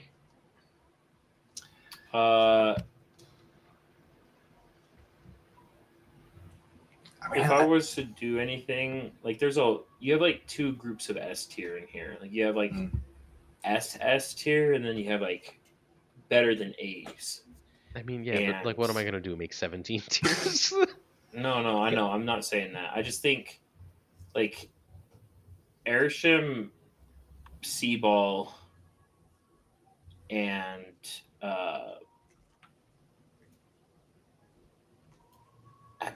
maybe Frigga, Seaball, Frigga, and Airshim are all really strong cards, but they're not on the same level as the other cards.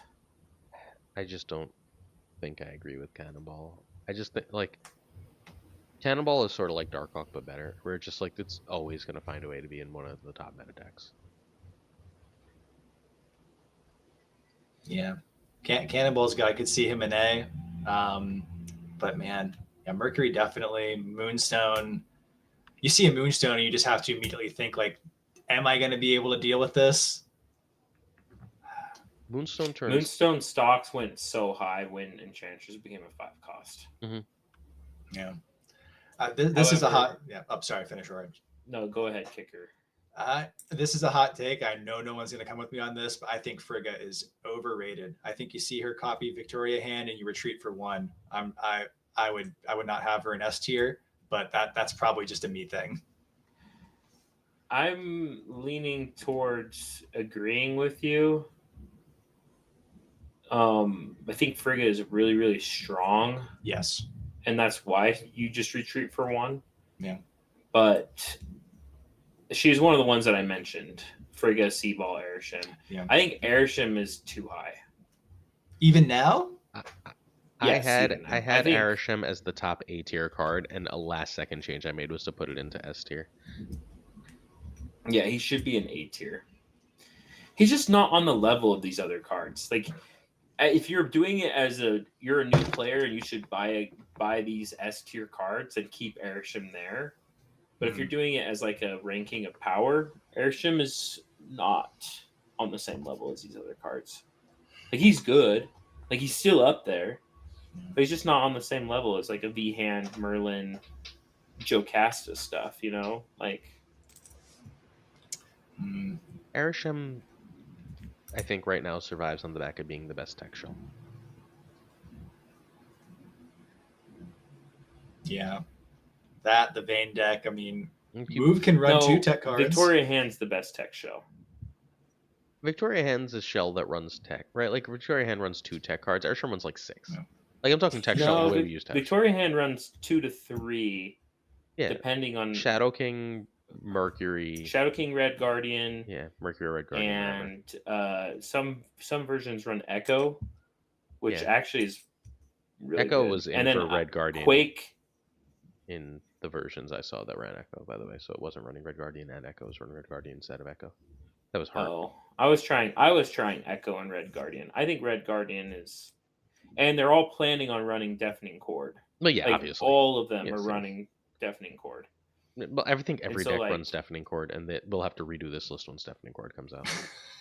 It's so good. Better Red Guardian. Yes and no, just different.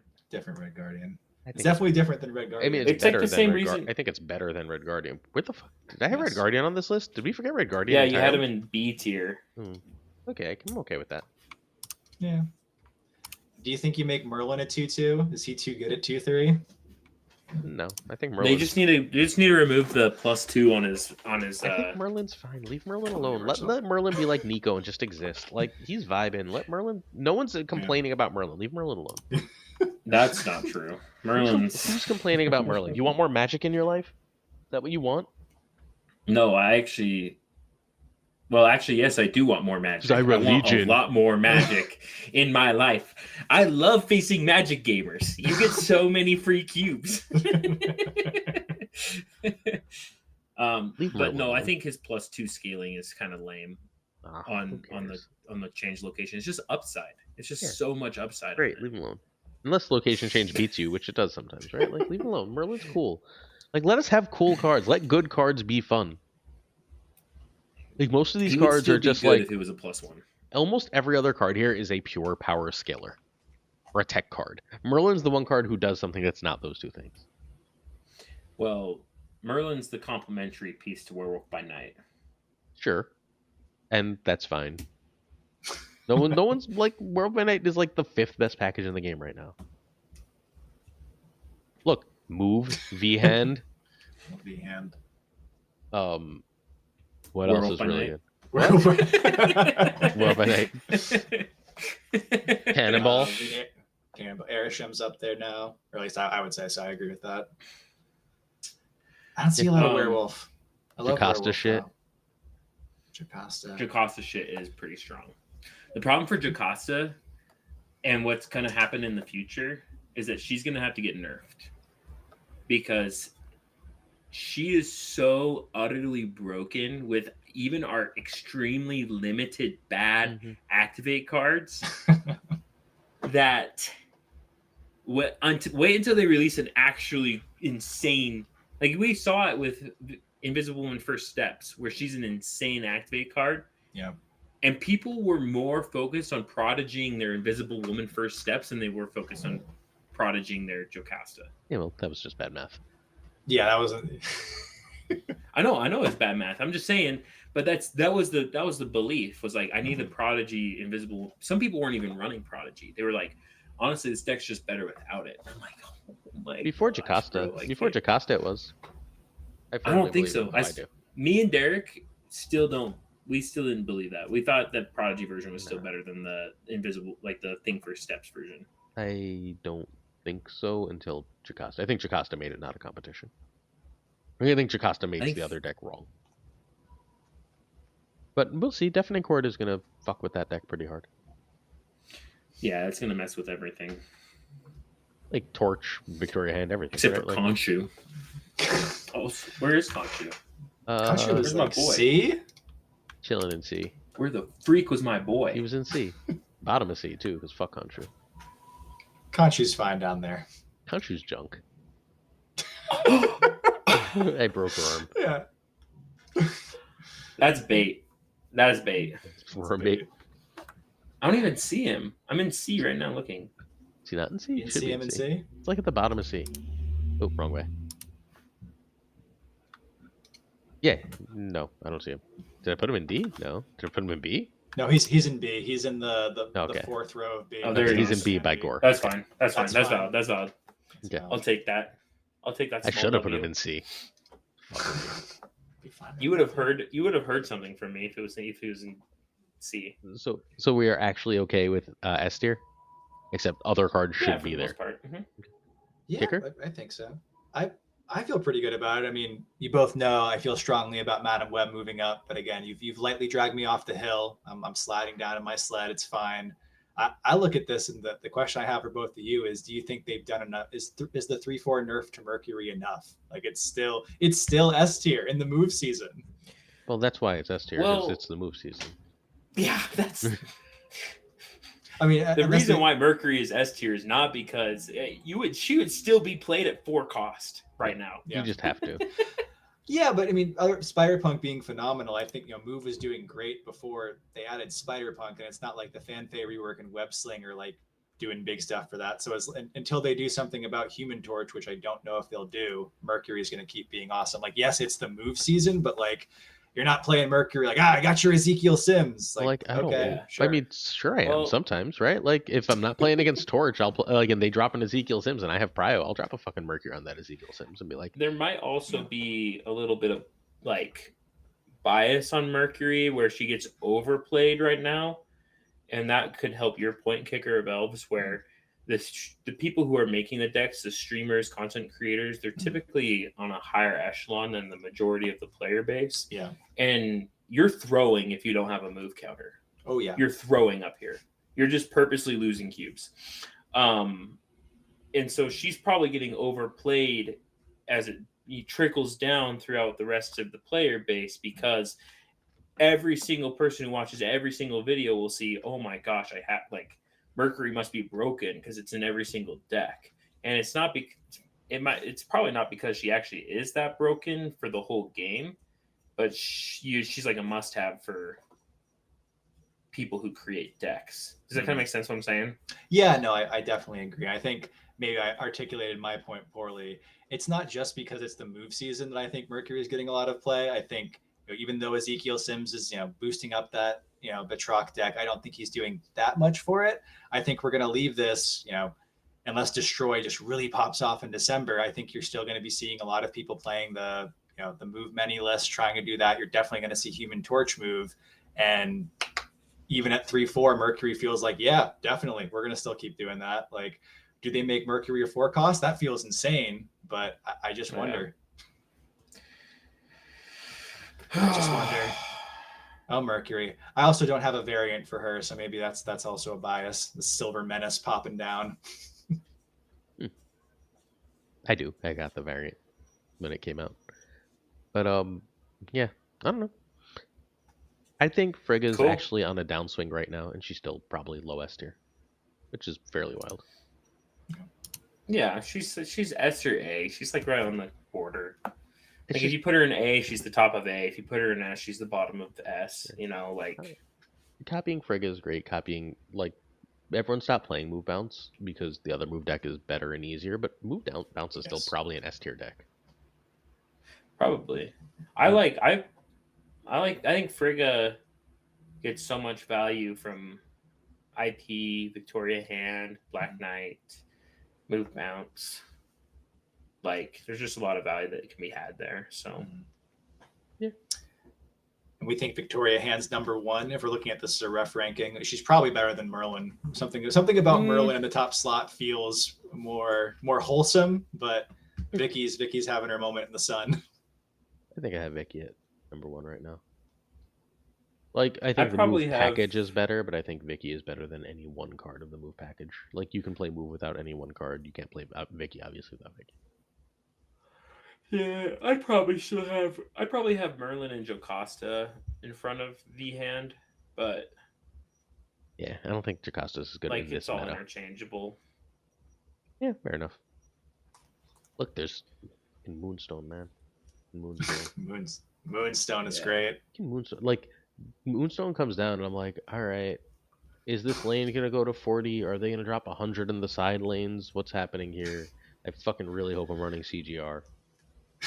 This is a cope play, but if you drop Moonstone and then you mystique that Moonstone and do nothing, they're not playing in that location. You just focus on the other 2 lanes. That's funny. Ugh, this is Unless they gross. have Enchantress, then they're like, Snap. do so good. Well, you Is know that that because they meme? snapped, right? Yeah. You're like, ah, damn it. Holy shit. Like, people stopped snapping lately, and I don't know what happened. Like, people have just been doing dumb shit to me, and they're like, if they snap, I run, and they don't snap for 3 turns. I'm like, what the fuck are you doing? You've got 70 power. Like, either snap it or don't play the deck. They see your name and they're like, I just want to keep playing against you, Glazer. I'm so excited. They get me to run in 3 minutes, so they got an extra 3 minutes of that when they ran. All right. I think this feels good. Other than Madam Web not being number 1, I feel good. She could easily be an S tier. I don't think she's significantly worse than any of the cards in S tier. It's just like I feel like almost everything in move is so replaceable right now because they've like except Torch and like Dagger, I guess, in some versions. I just feel like they've given the deck so many different redundant tools at this point.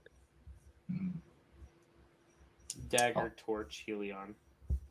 Yeah, Yeah. I could replace him, but that's fine. Like, he was the best deck I in the think game you before replace- he existed. Yeah. Yeah, I think he really accelerated it. Yeah. He makes it made easier to a lot play. He better. makes it easier for like bad people. I think you replace Cloak with Zorn eventually. Interesting. Don't, because you don't want things in that right location. You play Zorn in the right location then. Okay. It more hurts your Torch bullshit, but yeah, it's doable. Hurts your, Craven bullshit. It's a doable play. I don't know. Either way, I'm fine with this. All right, let's get to the wrap up of the show because we did 2 hours like we always do. All right, variant of the week. Pandart, go. I'm Pandart. I think it looks You're a awesome. panda. It was crazy. Whoa, bro. It was my first spotlight that I got, and I loved it. And now I've got a God Split on it, and it's awesome because I was one of the only people who believed in Seaball back then. I believed in Seaball. I was like, Seaball is a broken card, and everyone was like, "You're stupid," and I was like, I believed "No, in I'm Seaball. not." Seaball was so easy to see. Like, it read at the time 5-8 win a lane. Well, it was a 5-7. 5-7 win a lane. No, man, why don't you just play Vision instead? It's just worse than I'm kidding. Well, everyone was like, "Why would I ever play this? Like, it just moves the card. Like, I'm not gonna fill my lane." Yeah. and then people finally realized, holy crap, you could just win a lane with it, and you win the other lane. Yeah. Yeah. Prophet's And Cannonball. Wow. That safety is sitting in chat going Slayer Blade. I don't have that variant, but his utter lack of legs weirds me out a little bit. It's awesome. He's clearly like just a half of a body in that picture, and outside of that, it also looks a little bit like a Jacinto, right? Oh yeah, I can see that. A little bit, yeah. And the elbow. Yeah. Back low. Back low. I picked this one. I love how it's almost kind of an inked card on its own with the blue background. I think this looks great with the white crackle. Even stuff like foil, really nice touch. You do the orange border around it. You get that strong blue orange contrast. It just pops. And when you are winning a location with Cannonball, because to my knowledge, there's not like a baby variant, just having this audacious, very high contrast card that is frustrating adds insult to injury, which if you're playing Cannonball, you're not trying to like win a fair match. You're trying to irritate your opponent. So just take that all the way. Fair enough. The only thing I don't like about this one is this, and the same thing for mine because I picked the one that's orange and blue, is the coloring. Like the uniform feels a little off. It doesn't feel totally like Cannonball's uniform. Like Cannonball should be the white and blue, but there was none of the white and blue that I really loved. And then like I want Cannonball in white and blue. I think mine is the coolest art. It's the art that feels the most like Cannonball. He's blasting straight into the air at things, and he actually has legs, unlike Rorum's. Rorum hates legs. Rorum's anti-leg.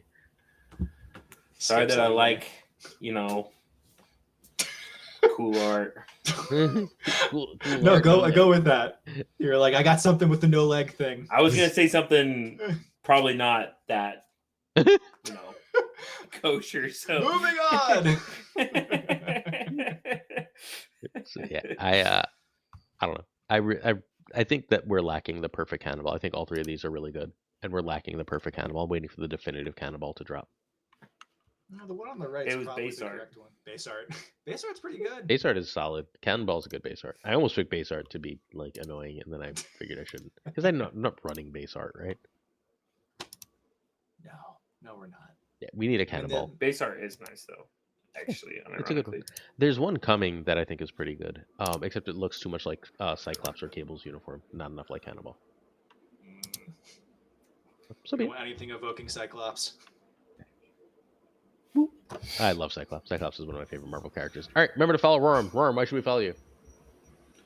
Because I'm awesome. All right, I'll take it from there. All right, you should follow Rorum because he keeps playing. Like in the past week, he has played first Ghost Rider and Nocturne, and I don't know. We can go through all the terrible cards he's played. He's gonna play some of the worst cards in the game, and you're gonna have a really good time watching him. He's gonna shed a lot of cubes, and then he's gonna play Arishem or like some decent deck, and then he's gonna go back into the top 20, and it's really entertaining to watch. Yes. What kind of sell was that, man? You're gonna watch him suck ass, and then all of a sudden you'll be really good. You're gonna like it. You're gonna like watching him suck ass. I really enjoy watching you play the copest decks in the world, and you're like, no, and because like the whole time you're like the whole Cosmic first Ghost Rider comes, no, this is good, guys. Watch, it's gonna be great. and then it's just oh fudge, oh no, I can't believe they had obvious card that counters me, oh fudge. And then you're like, all right, enough of this. They never draw the Shadow King. They never do. Ever.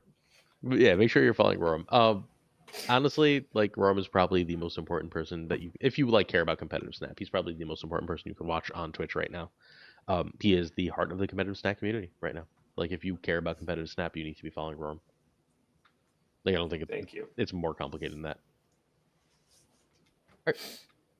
Although second Golden Gauntlet Worlds, they banned your deck. Brutal. Like 5 minutes before it started. How do you feel? Address the controversy. You found the controversy. Yeah, there's the controversy. There's the controversy. You won't even talk about it. Here's my addressal of it. Good. I'm glad they finally banned it because it was bad card to have an open deck list. Fair enough. All right. Kicker Valves, why should people follow you?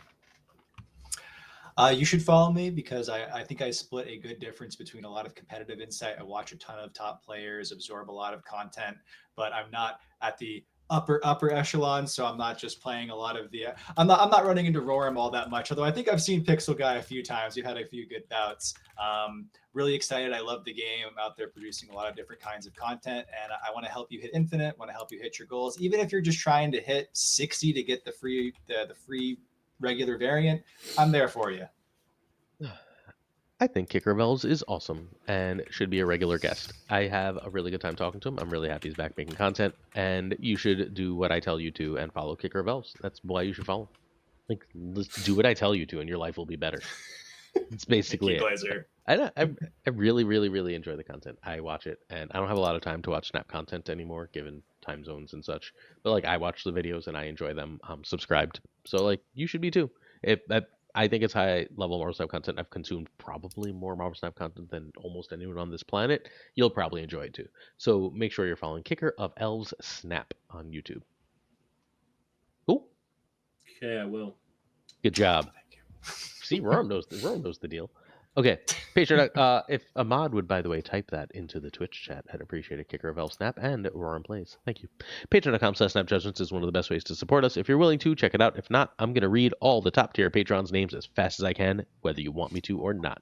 Thank you to Jonesy Snap 22, Abigail Samantha, Brand, LAB Inc., I'm Frozen, Iron Cloak, Hotan Avatar, Prime, Brian, Ryan Burke, Ryan with Snap, Ryan Vera Group, Meth, Gopher Kev, Caretaker Lee, Query, because it's your Kindle, the game, Black Tie, Perforos, the Go Ticker Code, Hollowson, Benedict, Absolute Shannon, Dirty Castle, Dark Mogul, Mr. Revel, Cables, Ginger Rap, Philly Rapkovich, Haplo, King of the Days of the Biz of Black Jeebus 23, Skippy G, Jessica Gamble, Slush, the King of Bros, the Great Kazoo, Werewolf Cub, Yoda, Colt, Clam, Colonel Foreman, David G, Wingfield, Steven, Brian Carpenter, Stage Martin, Jason B, Matt B, William Billy, Nix, Reshawn Smith, Charles Washington, Corbin, John Q, Jimmy Q, Yes Out, Ace Age, One Big Man, Cactus Jack, Steve O, 131, Yo Margo, Ted Bro, Good Bro, Joe, Snap Decision, Joe, Biggity Moom Up, Brick Click, Ocularis, Green, Goblin, Fun, 56, Spectres, Hoot, Only Fox, Matt H, DJ, My God, Jackson, Freaking Flex, Nick, the Geek, Toxic Soul King, Dodger 74, the King of Canada, JJ, Dead Man, Falcon, 30, Two Ties, Great Lord Devs, the Fire King Tucka, and of course, Gunny T, where the T stands for follow Roaring Plays on Twitch. Follow Kicker of Elves on YouTube. Kicker of Elves on YouTube. Everyone else, see you next video. Peace. We're still live on the Twitch and also live on the YouTube technically because I didn't press